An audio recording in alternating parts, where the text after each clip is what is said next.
جب پارلیمنٹ کوئی قانون بناتی ہے تو ہم فرض کر لیتے ہیں کہ اس میں لکھے گئے الفاظ کا مطلب وہی ہے جو ہم عام زندگی میں سمجھتے ہیں لیکن کیا واقعی ایسا ہے؟ آج ہم قانون کی زبان کے پیچھے چھپی اس دلچسپ اور پیچیدہ دنیا کو کھنگالنے کی کوشش کریں گے کہ آخر عدالتیں ان الفاظ کا اصل مطلب نکالتی کیسے ہیں؟ جی، اور یہ سوال اس لیے اہم ہے کیونکہ اس تشریح پر لوگوں کے حقوق، ان کی ذمہ داریاں اور بعض اوقات زندگیاں بھی منحصر ہوتی ہیں۔ ہمارے پاس جو ذرائع ہیں وہ اسی گتھی کو سلجھاتے ہیں۔ تو آج ہم یہ سمجھنے کی کوشش کریں گے کہ جب کوئی جج کسی قانون کو پڑھتا ہے تو وہ کن اصولوں کی اینک لگا کر اس کے اصل ارادے تک پہنچتا ہے۔ ٹھیک ہے، تو آئیے اس کی گہرائی میں اترتے ہیں۔ سب سے پہلا اور بنیادی اصول تو یہی لگتا ہے کہ الفاظ کو ان کا عام روزمرہ کا مطلب دیا جانا چاہیے۔ یعنی اگر قانون میں گاڑی لکھا ہے تو اس کا مطلب وہی ہے جو ہم سب سمجھتے ہیں، ہے نا؟ بالکل، شروعات ہمیشہ یہیں سے ہوتی ہے۔ عام اصول یہ ہے کہ قانون لکھنے والے یعنی پارلیمنٹ عوام کے لیے قانون بنا رہی ہے، تو ظاہر ہے وہ عوام کی زبان ہی استعمال کرے گی۔ یہ مانا جاتا ہے کہ قانون ساز نے الفاظ کو ان کے سب سے مشہور اور عام فہم معنی میں ہی استعمال کیا ہے۔ یہ ایک یوں سمجھیں کہ بنیادی مفروضہ ہے۔ لیکن یہیں پر ایک مسئلہ پیدا ہوتا ہے۔ بہت سے الفاظ ایسے ہیں جن کا عام مطلب کچھ اور ہوتا ہے، لیکن کسی خاص شعبے میں جیسے میڈیکل یا انجینئرنگ میں ان کا ایک بالکل مختلف تکنیکی مطلب ہوتا ہے۔ اس صورت میں کیا ہوتا ہے؟ یہ وہ جگہ ہے جہاں چیزیں دلچسپ ہونا شروع ہوتی ہیں۔ اصول یہ ہے کہ اگر کوئی لفظ کسی خاص تجارت، کاروبار یا سائنسی شعبے سے تعلق رکھتا ہے تو اسے اس کا تکنیکی معنی ہی دیا جائے گا۔ مثال کے طور پر جو مواد ہمارے پاس ہے وہ یہ واضح کرتا ہے کہ اگر کان کنی سے متعلق کسی قانون میں کوئی خاص اصطلاح استعمال ہوئی ہے، اچھا، تو عدالت اس کا مطلب جاننے کے لیے ڈکشنری کے بجائے کان کنی کے ماہرین سے رجوع کرے گی۔ تو اس کا مطلب یہ ہوا کہ ایک عام آدمی سے یہ توقع کی جاتی ہے کہ وہ قانون پڑھتے وقت اس کے تکنیکی معنی کو بھی سمجھے گا۔ یہ تو بہت مشکل بات ہے۔ نہیں، ایسا نہیں۔ دیکھیں، یہاں سب سے اہم چیز ہے سیاق و سباق۔ قانون ساز کا ارادہ ہمیشہ سب سے اوپر رہتا ہے۔ اگر قانون کا پورا متن اور اس کا مقصد پڑھ کر یہ ظاہر ہو کہ قانون بنانے والے کا ارادہ عام مطلب لینے کا تھا، تو پھر تکنیکی معنی کو نظر انداز کر دیا جائے گا۔ صحیح، مطلب صرف ایک لفظ کو الگ تھلگ کر کے نہیں دیکھا جا سکتا۔ جی بالکل، کسی ایک لفظ یا جملے کا مطلب سمجھنے کے لیے پورے قانون کو اس کی تمہید سے لے کر آخری شق تک ایک ساتھ پڑھنا پڑتا ہے۔ تو اگر قانون کا سیاق و سباق اور اس کا مقصد اتنا اہم ہے تو اس کا مطلب یہ ہوا کہ چھوٹے سے چھوٹے الفاظ بھی جنہیں ہم عام زندگی میں نظر انداز کر دیتے ہیں، قانونی دنیا میں زندگی اور موت کا سوال بن سکتے ہوں گے۔ جو ہمارے ذرائع میں دی گئی ہے وہ ہے خاندان کا رکن یعنی ممبر آف فیملی جیسی اصطلاح کی۔ عدالتوں نے اسے ایک متحرک یا موبائل جملہ سمجھا ہے۔ موبائل جملہ، اس کا کیا مطلب ہوا؟ کیا اس کا مطلب وقت کے ساتھ بدلتا رہتا ہے؟ جی بالکل، اس کا مطلب ہے کہ اس جملے کا کوئی ایک جامد مطلب نہیں ہے۔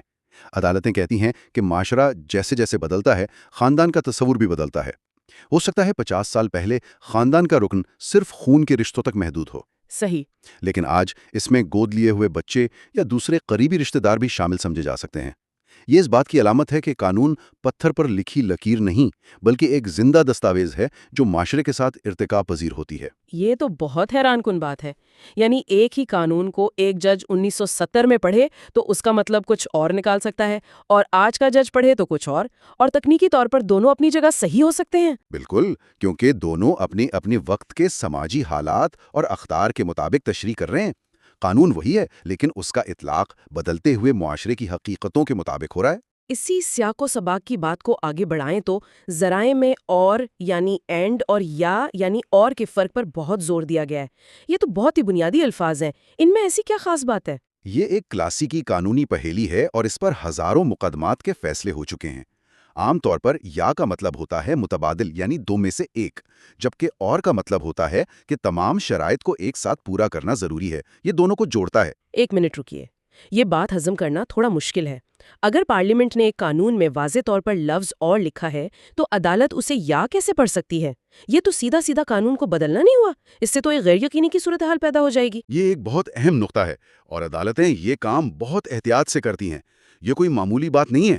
وہ ایسا صرف تب کرتی ہیں جب لفظی مطلب پر قائم رہنے سے کوئی بالکل ہی بے تکی، ناممکن یا غیر منصفانہ صورتحال پیدا ہو رہی ہو۔ اس کا مقصد قانون ساز کے اصل ارادے کو بچانا ہوتا ہے، نہ کہ اسے بدلنا۔ کیا آپ اس کی کوئی مثال دے سکتے ہیں؟ جی، فرض کریں ایک قانون کہتا ہے کہ گاڑی چلانے کے لیے آپ کے پاس لائسنس ہونا چاہیے اور گاڑی کا رجسٹرڈ ہونا ضروری ہے۔ یہاں اور کا مطلب واضح ہے، لیکن اگر کوئی قانون غلطی سے یہ کہہ دے کہ ٹریفک سگنل پر آپ کو سرخ بتی اور سبز بتی پر رکنا ہوگا، تو یہ تو ناممکن ہے۔ ہاں، یہ تو ناممکن ہے۔ تو یہاں کوئی بھی عدالت اور کو یا پڑھے گی تاکہ قانون کا کوئی مطلب نکل سکے۔ ایسا قانون کی مختلف شکوں میں ہم آہنگی پیدا کرنے یا قانون کو غیر آئینی ہونے سے بچانے کے لیے بھی کیا جاتا ہے۔ اچھا، تو یہ ایک طرح کا سیفٹی والو ہے تاکہ قانون مضحک کا خیز نہ بن جائے۔ یہی اصول میں اور شال پر بھی لاگو ہوتا ہوگا، جن کا ذکر ذرائع میں بہت تفصیل سے ہے۔ عام بول چال میں تو شال کا مطلب ہے ضرور کرنا ہے اور میں کا مطلب ہے کر سکتے ہیں۔ بظاہر تو ایسا ہی لگتا ہے، لیکن قانون کی دنیا میں یہ تشریح کا ایک بہت بڑا اور پیچیدہ میدان ہے۔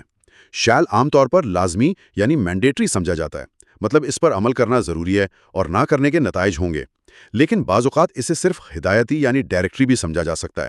لازمی اور ہدایتی میں کیا فرق ہے؟ فرق نتیجے کا ہے۔ اگر کوئی شق لازمی ہے اور آپ اس پر عمل نہیں کرتے تو آپ کا کیا ہوا کام قلعدم ہو جائے گا، لیکن اگر شق صرف ہدایتی ہے تو اس کی عدم تعمیل پر کارروائی قلعدم نہیں ہوتی، ہاں کوئی اور سزا ہو سکتی ہے۔ اسی طرح میں عام طور پر اجازت دیتا ہے، لیکن بعض حالات میں یہ بھی لازمی بن جاتا ہے۔ اچھا، تو اس کا مطلب ہے کہ جب میں کوئی قانون پڑھتی ہوں تو میں اس پر بھروسہ نہیں کر سکتی کہ میں کا مطلب میں ہی ہے؟ مجھے یہ جاننے کے لیے 50 سال کی عدالتی تاریخ کھنگالنی پڑے گی؟ نہیں، اتنا بھی مشکل نہیں۔ اس کا ایک واضح اصول ہے۔ جب میں کے ساتھ کوئی اختیار کسی فرض یا ڈیوٹی کے ساتھ منسلک ہو، یا وہ اختیار عوام کے فائدے یا حق کے لیے دیا گیا ہو، تو وہ لازمی ہو جاتا ہے۔ ایک منٹ، تو اس کا مطلب یہ ہوا کہ ایک لفظ جو کسی سرکاری آفیسر کو صرف ایک اختیار یا چوائس دیتا نظر آ رہا ہے، عدالت اسے عوام کے حق کی وجہ سے اس کی ذمہ داری بنا سکتی ہے؟ یہ تو بہت بڑی بات ہے۔ بالکل، یہی اس کا اصل نقطہ ہے۔ یہ اصول اس بات کو یقینی بناتا ہے کہ حکومت اختیار کا بہانہ بنا کر اپنی بنیادی ذمہ داریوں سے بھاگ نہ سکے۔ اگر قانون کا مقصد عوام کو کوئی حق دینا ہے تو پھر میں کا لفظ آفیسر کی مرضی کا غلام نہیں رہتا، بلکہ عوام کے حق کا پابند ہو جاتا ہے۔ یہ قانون کی روح کو لفظوں پر فوقیت دینے کی بہترین مثال ہے۔ یہ تو واقعی طاقت کے توازن کو بدل دیتا ہے۔ اچھا، قانونی تعریفوں کی بات کریں تو دو الفاظ بار بار نظر آتے ہیں، مینز یعنی کا مطلب ہے اور انکلوڈز یعنی بشمول۔ ان میں کیا فرق ہے؟ یہ بہت اہم فرق ہے اور اکثر لوگ اس میں غلطی کر جاتے ہیں۔ جب کوئی قانون کسی لفظ کی تعریف کرتے ہوئے مینز کا لفظ استعمال کرتا ہے تو وہ اس تعریف کو وہیں پر بند کر دیتا ہے۔ وہ ایک مکمل اور حتمی تعریف ہوتی ہے، اس کے علاوہ اور کچھ بھی اس میں شامل نہیں ہو سکتا۔ اور انکلوڈز؟ انکلوڈز کا لفظ معنی کو وسعت دینے کے لیے استعمال ہوتا ہے۔ یہ ایک غیر حتمی تعریف ہوتی ہے۔ یہ بتاتا ہے کہ جو مثالیں دی گئی ہیں وہ تو شامل ہیں ہی، لیکن اس کے علاوہ بھی ملتی جلتی چیزیں اس تعریف میں آ سکتی ہیں۔ قانون ساز انکلوڈز کا استعمال اس وقت کرتا ہے جب وہ مستقبل میں پیدا ہونے والی نئی صورتحال کے لیے دروازہ کھلا رکھنا چاہتا ہو۔ یہ تو روزمرہ کی زندگی میں بھی ہوتا ہے۔ اگر میں کہوں کہ ناشتے کا مطلب صرف انڈے اور ٹوسٹ ہیں تو بات ختم، لیکن اگر میں کہوں کہ ناشتے میں انڈے اور ٹوسٹ شامل ہیں تو اس کا مطلب ہے کہ پراٹھے کی امید ابھی باقی ہے۔ بالکل یہی بات ہے۔ آپ نے بہترین مثال دی ہے۔ قانون بھی اسی منطق پر چلتا ہے۔ انکلوڈز مستقبل کے پراٹھوں کے لیے دروازہ کھولا رکھتا ہے۔ اس کا مطلب ہے کہ جب بھی ہم کوئی معاہدہ سائن کر رہے ہوں، چاہے وہ نوکری کا کانٹریکٹ ہو یا گھر کرائے پر لینے کا، ہمیں ان دو لفظوں پر خاص دھیان دینا چاہیے۔ ایک لفظ ہماری ذمہ داریوں کو محدود کر سکتا ہے اور دوسرا انہیں لامحدود بنا سکتا ہے۔ بالکل، قانون کی زبان صرف عدالتوں کے لیے نہیں ہے، یہ ہماری روزمرہ زندگی پر براہ راست اثر انداز ہوتی ہے۔ اچھا، ایک اور عجیب سا جملہ ہے جو قانون میں استعمال ہوتا ہے، شیل بی ڈیمڈ، یعنی سمجھا جائے گا۔ یہ سن کر ایسا لگتا ہے جیسے قانون زبردستی آپ کو کوئی ایسی بات منوا رہا ہے جو حقیقت میں سچ نہیں ہے۔ آپ نے صحیح سمجھا۔ اسے قانونی زبان میں لیگل فکشن کہتے ہیں۔ اس کا مطلب یہی ہے کہ قانون کسی ایک چیز کو کسی خاص مقصد کے لیے ایک دوسری چیز فرض کر لیتا ہے، چاہے حقیقت میں وہ ویسی نہ ہو۔ عدالت اس صورتحال کا تصور کرنے اور اسے سچ ماننے کی پابند ہے، چاہے حقیقت اس کے برعکس ہی کیوں نہ ہو۔ لیکن ایسا کرنے کی ضرورت کیوں پیش آتی ہے؟ یہ ایک بہت طاقتور قانونی آلہ ہے۔ یہ پیچیدہ حالات کو آسان بنانے اور انصاف کے مقاصد کو پورا کرنے کے لیے استعمال ہوتا ہے۔ مثال کے طور پر قانون یہ ڈیم کر سکتا ہے کہ وراثت کے مقاصد کے لیے گود لیے گئے بچے کو سگا بچہ ہی سمجھا جائے گا۔ حقیقت میں وہ سگا نہیں ہے، لیکن قانون اس تفریق کو ختم کر کے اسے برابر کے حقوق دے دیتا ہے۔ ٹھیک ہے، یہ سمجھ میں آتا ہے۔ اچھا، ذرائع میں ایک اور دلچسپ بات کا ذکر ہے جسے جوڈیشل نوٹس آف میننگ کہا گیا ہے۔ آسان زبان میں اس کا کیا مطلب ہے؟ کیا یہ ایسا ہے کہ عدالت کہتی ہے ہاں ہمیں اس لفظ کا مطلب پہلے سے معلوم ہے؟ آپ نے بالکل صحیح پکڑا۔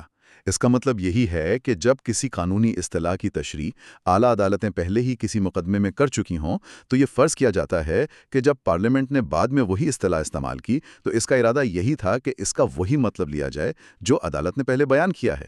اس سے قانون میں ایک تسلسل اور استحکام آتا ہے۔ لیکن کیا یہ ایک دودھاری تلوار نہیں ہے؟ ایک طرف تو یہ قانون میں استحکام لاتا ہے، لیکن دوسری طرف یہ قانون کو وقت کے ساتھ جامد بھی بنا سکتا ہے۔